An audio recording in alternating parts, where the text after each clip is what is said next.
Zaina, this is Devin from the Sangeet Store. Just going to quickly show you the basics of tuning a dholak. Here we have a tuned dholak. It's at a good high pitch, where it should be, and this is an untuned dholak.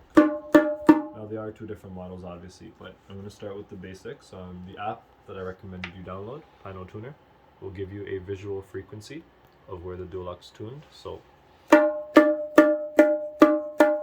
we can see that it's tuned at D sharp or E flat. Okay, now this dholak is tuned G sharp or A flat. Now that's where we want our dholaks to be ideally. So the basics of tuning just entail turning to the right to tighten. Now we're going from D to G, as you can tell, or hopefully you can tell. This is a lower pitch than this.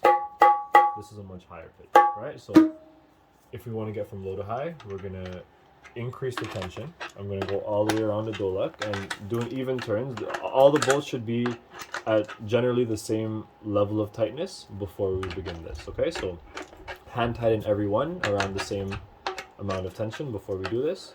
And if it's a normal dholak like this, 9 times around will get you a full turn. So right away we can see, after about doing 2 half turns across 9 times, this dholak is closer to G. Right?